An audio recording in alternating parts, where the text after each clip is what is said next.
ఈ సమాజం మీద ఆధిపత్యాన్ని చెలాయించాలని, అధికారాన్ని నిలబెట్టుకోవాలని, తద్వారా 4 కోట్ల తెలంగాణ ప్రజల యొక్క ఆకాంక్షల్ని చిదిమేయాలని ఆలోచన చేసినప్పుడల్లా చైతన్యంతోని, స్ఫూర్తితోని నిటారుగా నిలబడి కొట్లాడిన గడ్డ ఉస్మానియా యూనివర్సిటీ. అలాంటి ఉస్మానియా యూనివర్సిటీలో ఈనాడు మలి ఉద్యమంలో మొదటి అమరవీరుడు శ్రీకాంతాచారి వర్ధంతి సందర్భంగా విద్యార్థి మిత్రులు, తెలంగాణ ఉద్యమ స్ఫూర్తి ప్రదాతలందరూ కలిసి ఈ కార్యక్రమాన్ని ఏర్పాటు చేసి నన్ను కూడా ఇందులో భాగస్వామ్యం చేసి మీ మధ్యలో నిలబడి మాట్లాడే అవకాశం కల్పించినందుకు మీకు అందరికీ కూడా మనస్ఫూర్తిగా ధన్యవాదాలు మిత్రులారా. మిత్రులారా, మీకందరికీ తెలుసు తెలంగాణ నేపథ్యం, తెలంగాణ ఉద్యమం, తెలంగాణ గడ్డ మీద ఈ బిడ్డలు చేసిన త్యాగాలు, తెలంగాణ రాష్ట్ర ఏర్పాటు ప్రక్రియలో ఎవరు అమరులైనరు, ఎవరు ఉద్యమకారుల రూపంలో నిటారుగా నిలబడి కొట్లాడినరు, జేఏసీలు పెట్టింది ఎవరు, జెండాలు కట్టింది ఎవరు, ప్రాణాలు ఇచ్చింది ఎవరు, ఈనాడు రాజ్యంని ఏలుతున్నది ఎవరు అనేది ఈ విద్యార్థుల అందరికీ కళ్ళగట్టినట్టుగా 8 సంవత్సరాల నుంచి మీరు చూస్తున్నారు. ఆనాటి నుంచి ఈనాటి వరకు ఇక్కడున్న పెద్దలు ఎవరు కాంగ్రెస్ పార్టీ నాయకులు కాదు సుమా. కానీ కాంగ్రెస్ పార్టీ నిర్ణయం తీసుకున్న రోజు ఈ పెద్దల సూచన మేరకు, ఈ పెద్దల సలహా మేరకు తెలంగాణ సమాజానికి తెలంగాణ రాష్ట్రం తప్ప ప్రత్యామ్నాయం లేదు, మీరు తెలంగాణ రాష్ట్రం ఇచ్చి తీరవలసిందే అని చెప్పి మన పెద్దలు చెప్పినప్పుడు ఆంధ్రప్రదేశ్లో పార్టీని సంపూర్ణంగా కోల్పోయి కేంద్రంలో అధికారంలో నుంచి దిగిపోయి తెలంగాణ రాష్ట్రాన్ని ఇవ్వడానికి కాంగ్రెస్ పార్టీ ముందుకు వచ్చింది. శ్రీమతి సోనియా గాంధీ గారు ఉక్కు సంకల్పంతో నిర్ణయం తీసుకున్నారంటే మన పెద్దల్ని నమ్మి, మన పెద్దలు చెప్పిన మాట మా పార్టీ ఒకవేళ 5 ఏళ్ళు 10 ఏళ్ళు 15 ఏళ్ళు అధికారంలో లేకపోయినా పర్వాలేదు, కానీ 60 సంవత్సరాల తెలంగాణ బిడ్డల యొక్క పోరాటం, వారి త్యాగాలను నిర్లక్ష్యం చేయకూడదు, అవమానించకూడదు, తెలంగాణ రాష్ట్రాన్ని ఇచ్చి తీరవలసిందే అని చెప్పి ఆనాడు ఆ నిర్ణయం తీసుకోవడం వల్ల తెలంగాణ రాష్ట్రం ఏర్పడ్డది. వచ్చిన తెలంగాణ రాష్ట్రంలో మేమందరం అనుకున్నాం, పెద్దలందరూ చెప్తే మేము నమ్మినాం. ఆనాటి ఎన్నికల మేనిఫెస్టోలో కొంతమంది నాయకులు వచ్చిన తెలంగాణ రాష్ట్రంలో మేధావులతోటి సంప్రదింపుల సంఘాన్ని ఏర్పాటు చేసి రాజకీయ పార్టీలకు అతీతంగా తెలంగాణ సమాజానికి ఏం కావాలనో మేధావులను, కవులను, కళాకారులను అందరినీ కూడగట్టి వాళ్ళందరి సూచన మేరకు పరిపాలన అందిస్తామని చెప్పి ఎన్నికల మేనిఫెస్టోలో మొదటి పంక్తిలోనే రాసింది. మంచి జరుగుద్దని మేము అనుకున్నాం, ఆలోచన చేసినాం. మొదటి శాసనసభ సమావేశాలలో శాసనసభలో రాష్ట్ర ప్రభుత్వం ప్రవేశపెట్టిన తీర్మానాన్ని సంపూర్ణంగా పార్టీలకు అతీతంగా ఆ రోజు మేము మద్దతు పలికినాం. అందులో ప్రవేశపెట్టిన తీర్మానం 1969 మొదటి తెలంగాణ ఉద్యమంలో 369 మంది, మలి దశ తెలంగాణ ఉద్యమంలో 1200 మంది విద్యార్థుల ఆత్మ బలిదానాలతోని, ప్రాణ త్యాగాలతోటి తెలంగాణ రాష్ట్రం ఏర్పడ్డది.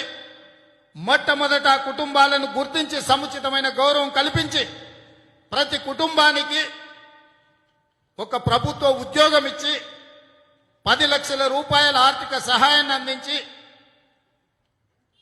ఒక డబుల్ బెడ్రూమ్ ఇల్లు ఇచ్చి వ్యవసాయానికి అవసరమైన 3 ఎకరాల భూమిని ఇస్తాము అని చెప్పి శాసనసభలో రాష్ట్ర ప్రభుత్వం తీర్మానం ప్రవేశపెట్టినప్పుడు మేమందరం సంతోషించి బల్లలు జరిసి రాష్ట్ర ప్రభుత్వానికి సంపూర్ణంగా మద్దతు పలికినాం.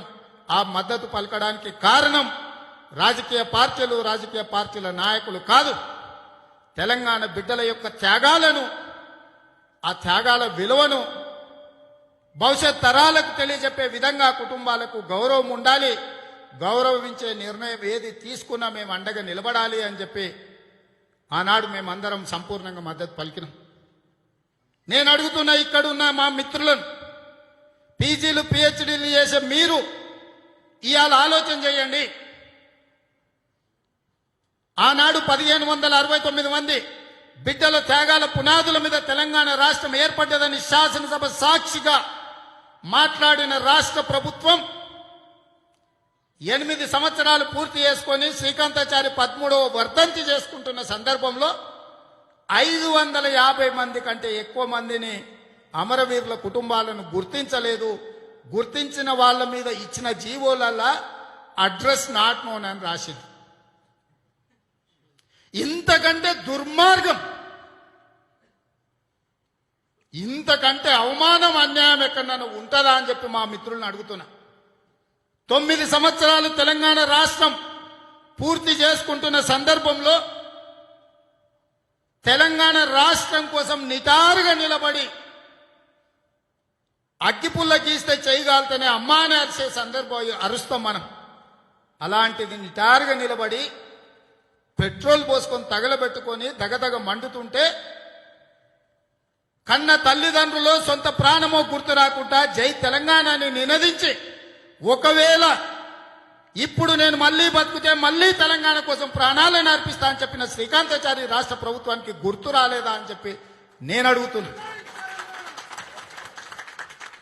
ఒకవేళ నేను చనిపోయిన తెలంగాణ రాష్ట్రం రాకపోతే మళ్ళీ పుట్టి తెలంగాణ కోసం ప్రాణ త్యాగాలు చేస్తానన్న శ్రీకాంతాచారి గుర్తు రాలేదా అని నేను అంటున్నా. మొన్నటికి మొన్న సునీల్ నాయక్ అని ఒక విద్యార్థి పురుగుల మందు తాగి చచ్చిపోతూ నేను పిరికివాడినో భయపడి చావడం లేదు, ఈ పాలకులకు కనువిప్పు కలిగించడానికి ఈరోజు నా ప్రాణత్యాగం చేస్తున్నా. కనీసం ఇప్పటికైనా ఈ తెలంగాణ ప్రజల యొక్క ఆకాంక్షల్ని ఏ ఉద్యోగ, ఏ నీళ్లు, నిధులు, నియామకాల పేరు మీద నియామకాలనే ఉత్ప్రేరకంగా పెట్టుకొని నియామకాల ముసుగులో ఒక పార్టీ అందలం ఎక్కిన వాళ్లకు కనువిప్పు కలగడానికే సునీల్ నాయక్ అనే విద్యార్థి ఈ మధ్య కాలంలో ప్రాణ త్యాగారం చేశాడు. ఆనాటి శ్రీకాంతాచారి నుంచి మొదలుపెట్టే ఈనాటి సునీల్ నాయక్ వరకు జరిగిన త్యాగాలు ఎన్నో. చరిత్ర పుటలలో లిఖించదగిన గొప్ప త్యాగాలను ఇయ్యాల. వాటిని బూజు పట్టించడానికి, ఆ నిప్పును నీవురు గప్పించడానికి రాష్ట్ర ప్రభుత్వంలో ఉన్న పెద్దలు చేస్తున్న కుట్రను మా విద్యార్థి ఉద్యమకారులు గుర్తించాలని చెప్పి మీ మిత్రుడిగా, మీ సహచరుడిగా ఈ వేదిక మీద నుంచి మీకు విజ్ఞప్తి చేస్తున్నా. ఇదే ఉస్మానియా యూనివర్సిటీలో నాకు తెలిసి 6.5 సంవత్సరాల క్రితం మానవతరాయి విద్యార్థి నిరుద్యోగుల సమ్మేళనం అని ఆనాడు పెట్టిండు. ఆ రోజు నన్ను రావాలని ఆహ్వానిస్తే నేను ఇక్కడికి రావాలని అనుకున్నప్పుడు రాష్ట్ర ప్రభుత్వం శాంతి భద్రతల సమస్య వస్తుంది అని చెప్పి కోర్టుకెళ్లి నిషేధాజ్ఞలు నిషేధించి వేలాది మంది పోలీసుల పహార పెట్టిన ఆ రోజు అర్ధరాత్రి పూట ఉస్మానియా యూనివర్సిటీ ఆర్ట్స్ కాలేజ్ ముందుకు నేను వచ్చి విద్యార్థులకు అండగా నిలబడి, ఎన్నడూ మీరు కొట్లాడినా, ఎన్నటికైనా మీకోసం మేము కొట్లాడతామని చెప్పి ఆ రోజు ఇక్కడి నుంచి ఆర్ట్స్ కాలేజ్ ముందు నుంచి చెప్పడం జరిగింది. మా బాలలక్ష్మి ఆ రోజు వాళ్ళందరూ కూడా ఆ వేదిక మీద ఉన్నారు. చాలా మంది ఇక్కడ ఉన్న విద్యార్థి మిత్రులు, దయాకర్, చాలా మంది ఉన్నారు. నేను అడిగేది ఒకటే, ఈ రాష్ట్ర ప్రభుత్వాన్ని లక్షలాది మంది తెలంగాణ విద్యార్థుల, నిరుద్యోగ యువకుల తరఫున నేను అడుగుతున్నా, మీ కడుపు నిండితే చాలు, మీ ఇల్లు పండితే చాలా, మీ ఇంటిల్లిపాదికి ఉద్యోగ ఉపాధి అవకాశాలు వస్తే చాలా? సిఆర్ బిస్వాల్ కమిటీ ఇచ్చిన నివేదిక ప్రకారం 1,92,000 ఖాళీలు రాష్ట్ర ప్రభుత్వంలో ఉన్నాయని చెప్పి మీరు నియమించిన కమిటీ ఇచ్చిన నివేదిక ప్రకారం 9 సంవత్సరాలైన ఉద్యోగ నియామకాల ప్రక్రియ మీరు ఎందుకు చేపట్టలేదు అని నేను ఈ రాష్ట్ర ప్రభుత్వాన్ని అడుగుతున్నా. దేశం మొత్తం మీద ఒక సంస్థ విశ్లేషణ చేసి రీసెర్చ్ చేసి ఒక నివేదిక ఇచ్చింది. దేశంలో నిరుద్యోగం పెరిగిపోతుంది. యావరేజ్ గా దేశం మొత్తంలో 6.8 నిరుద్యోగ సమస్య ఉంటే తెలంగాణ రాష్ట్రంలో 8.8, అంటే మొత్తం దేశంలో అత్యధిక నిరుద్యోగ సమస్య ఉన్న మొదటి 5 రాష్ట్రాలలో తెలంగాణ ఉన్నది. దక్షిణాది రాష్ట్రాలలో తెలంగాణనే మొదటి స్థానం ఉన్నదని నివేదికలు వచ్చినప్పుడు రాష్ట్ర ప్రభుత్వం కనీసం ఏం జరుగుతుంది తెలంగాణ రాష్ట్రంలో, ఏం కోరుకుంటున్నారు ఈ తెలంగాణ విద్యార్థులు అని చెప్పి ఎప్పుడైనా సమీక్ష చేసే ప్రయత్నం చేసిందా? ఎందుకు చేయడం లేదని చెప్పి నేను రాష్ట్ర ప్రభుత్వాన్ని సూటిగా అడుగుతున్నా. హాయ్ ఫ్రెండ్స్, మా టుడే టుమారో యూట్యూబ్ ఛానల్ చూస్తున్నందుకు చాలా థ్యాంక్స్. మరిన్ని లేటెస్ట్ వీడియోస్ కోసం వెంటనే సబ్స్క్రైబ్ చేయండి. అలాగే ఈ బెల్ ని కూడా రింగ్ చేసేయండి. మా నోటిఫికేషన్స్ అన్ని మీ మొబైల్లో వస్తాయి. అలాగే మా వీడియోస్ మీకు నచ్చితే లైక్ చేయండి, షేర్ చేయండి, నచ్చకపోతే కామెంట్ చేయండి.